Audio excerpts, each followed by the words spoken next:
Hi guys, I think last time I spoke, we were talking about the ancient wisdom of the number seven and how it manifested itself as a spiritual law.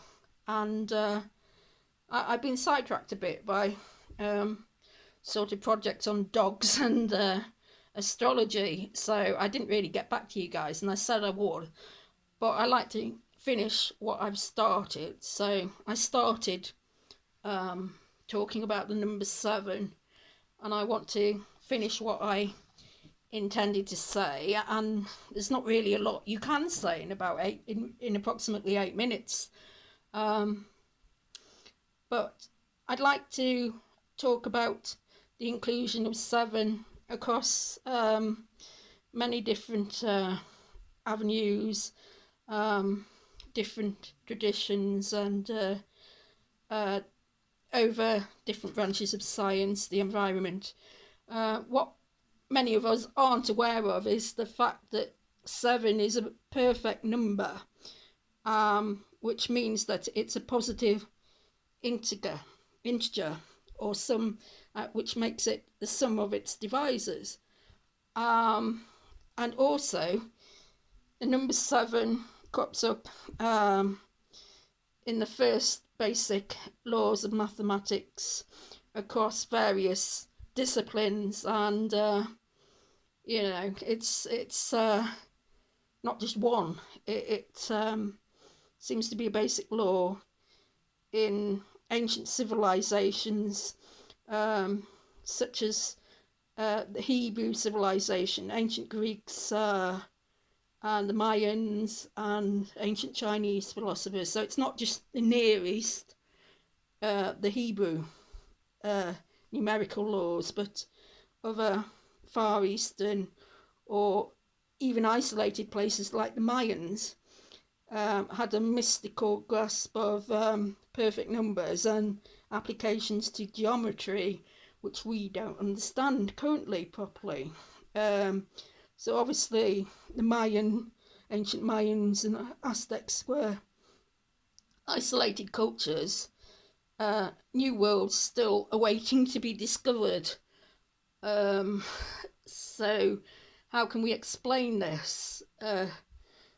Well, we like to explain everything. Everything makes sense in the ancient civilizations. When we look at all the intricate details, and astrophysicists look at all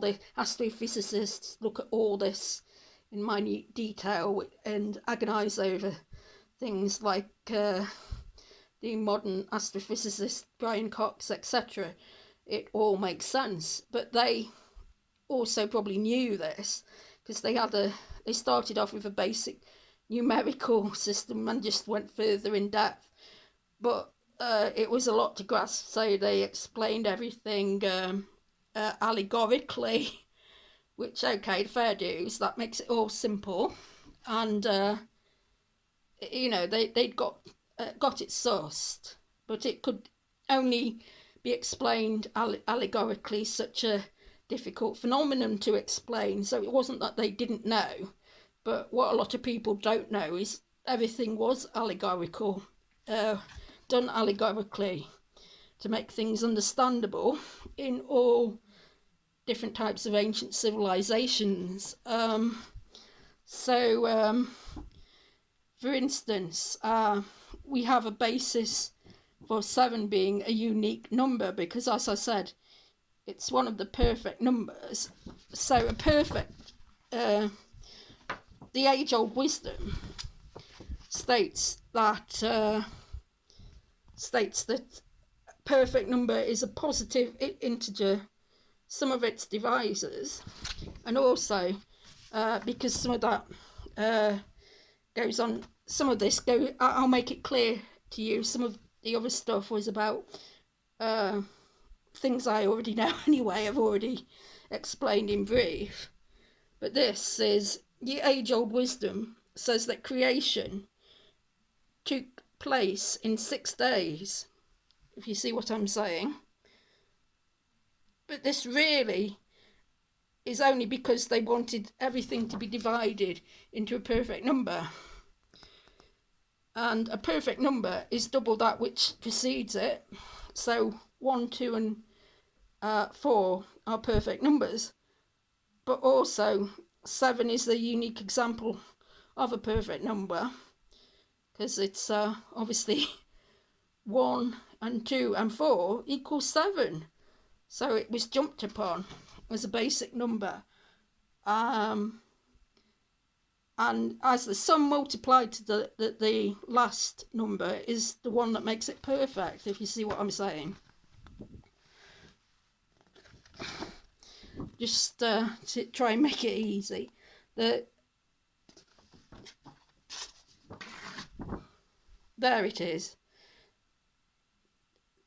Whereby each number is double that which precedes it, hence 1, 2, 4 and 8 are perfect, but also 1, 2 and 4 equals 7. So the sum multiplied to the last is perfect.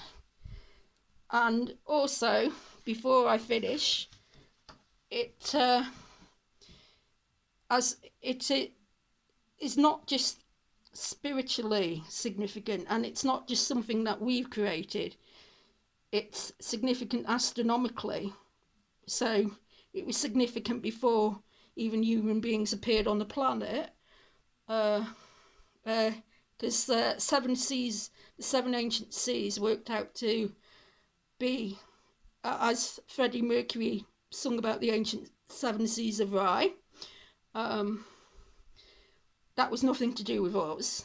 So it's a mystical number, as I indicated. And also there's the 7 days of the week, and they're worked out astronomically.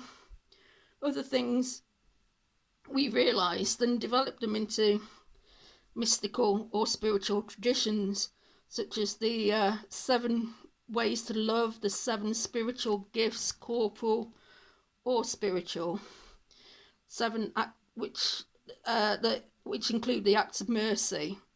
I think the spiritual gifts are somewhat separate from the acts of mercy. And there's the 7 deadly sins, which are lust, gluttony, avarice, which is another word for greed, sloth, wrath, which is anger. There's different ways of saying the 7 deadly sins. And then the last 2 are envy and pride, obviously. Very bad sins, cause a lot of trouble. And I think we've wrapped up 7. 7's been widely used in the film industry, the Magnificent 7, and in literature, for instance, the Secret 7, Enid Blyton. Well, I'll start to introduce you to something else now. But before I go, God's number is the smallest number of tries needed to solve a Rubik's Cube from the worst possible point, or the worst advantage, from a disadvantage, that is. But that's not 7, that's 20. So I've thrown a spanner in the works there. But yes, I think what you can see where I'm coming from.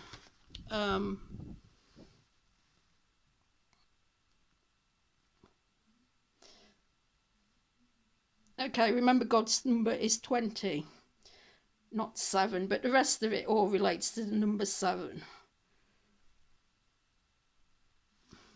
Okay, right, I think I'll wrap that up until the next vid, but I'm concentrating on my poetry a bit at the moment. So see you folks until next time.